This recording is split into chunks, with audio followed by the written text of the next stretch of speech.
Hello everyone, this is Direwolf20 and I'm in my 1.2.5 test world in Minecraft to show you guys the latest updates to Forestry. Sweet.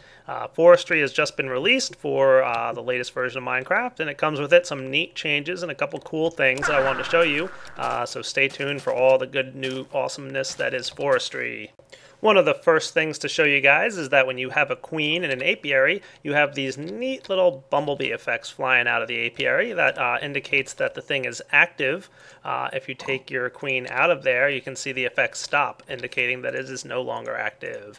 So that is just a neat little cosmetic change, which I think is pretty good looking actually. That's cool. Next up, we've got the Rainmaker. As you guys remember, the Rainmaker can use iodine charges, and it'll go ahead and charge up and release the iodine into the atmosphere, causing it to rain. There you go.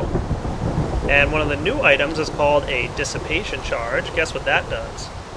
Shouldn't be a big surprise. The dissipation charge will dissipate the storm clouds, causing it to stop raining.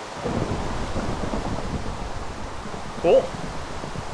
You can also now place vanilla bottles into your biofuel bottler and create water bottles if your biofuel bottler has some water in it. So the bottler can now work with regular bottles. But just remember that they don't stack. Keep that in mind. Next up is a brand new item called the infuser. The infuser, crafted with simply some bronze and some iron, will allow you to infuse your mead with different effects. So far, this is a very early release of the infuser, but when you right-click on it, you get this neat interface here, and you can place certain items in here to see what the effect is. For the time being, the only item with an effect is pollen, and the only thing that you can infuse is your short mead. Just place that in there, and you can see it combines the pollen with the short mead to get a curative mead, which gives you an antidote potion. Cool. There's more to come on the infuser in the future. And you can also note that you can use crystalline pollen, which has a weak curative effect, and if you use that with your short mead, you can go ahead and get antidote 2 curative mead. So, you know, some slightly different effects there. But crystalline pollen, I believe, comes from Forestry, frozen combs, and wintry combs, so probably from the snow bees. Next up, we've got a new type of backpack, the Builder's Backpack, and that will work with basically torches. I believe it also works with fences and bricks. Those kind of items will automatically go into the Builder's Backpack. Anything that you would typically use to build with will automatically land in there. And since we're checking out backpacks, why don't I show you some of the changes that were made to them. If you right-click your backpack, it opens it, as you would expect. And if you hold Shift and right-click your backpack, you'll see it gets a little lock symbol on it. That means the backpack is now locked, and instead of items falling into the backpack when you pick them up, they'll go directly into your inventory. So it did not go into the backpack because it is locked. Okay, but there's another cool feature that you can do here, and I'll show you that in just a moment. So the next thing you can do with your backpack, holding Shift and right-clicking again, puts it into receiving mode. And what that means is that if you find a chest with any items inside of it that belong in the backpack, and let's really demonstrate this right here by doing something like that. There we go. Shift right-click with the backpack on the chest, and you'll see that it fills up the backpack with all the items inside the chest that go into that backpack. So it skipped the cobblestone because cobblestone doesn't belong in a builder's backpack, but it did grab all the bricks because those do belong in a builder's backpack. And you can see when you mouse over it, it's got the receiving subtitle, which means it can receive items when you shift right click. Pretty cool. And the same old functionality of shift right clicking will dump items back into the chest if you don't have any mode selected there. So you can see that you can shift right click with the normal mode on, and then shift right click with the green arrow on it to fill it up. Pretty slick. And then as you saw me clicking through, you've got this yellow down arrow, and that is the resupply mode backpack. This is possibly one of my favorite features of the latest Forestry. It's really cool. What it'll do is if you have a stack of items in your hotbar and you run out of items in that stack, it'll automatically resupply from the builder's backpack in your inventory, or any other backpack for that matter. Notice that I quickly filled up to 64 bricks. And if we look inside our backpack here, it drains some of the bricks out of the backpack. Cool.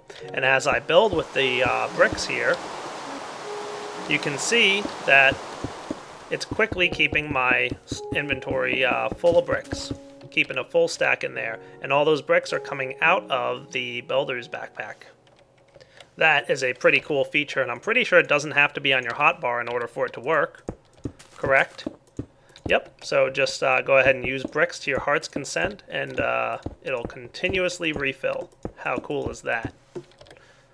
As long as, of course, you have the supplies in the backpack.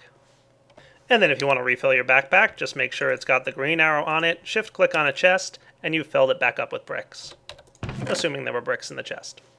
Next up, the way that you make short mead has changed a little bit, so I wanted to show it to you, and while I'm showing it to you, I'll show you that the fermenter has a neat new interface. Now don't be intimidated by this, it works just the same as it did before, with fertilizer or compost, the new name for manure, going in the bottom slot here as your fuel source, and the top slot being the resource that you're going to use. So if you were going to be creating biomass, you'd be throwing some saplings or something in the top slot, but in order to create honey mead, you're going to want to put some honeydew in the top slot, and you're going to want to put some honey in the left slot here. So make sure to fill it up with your liquid honey and then give it some good old power, and it'll start processing.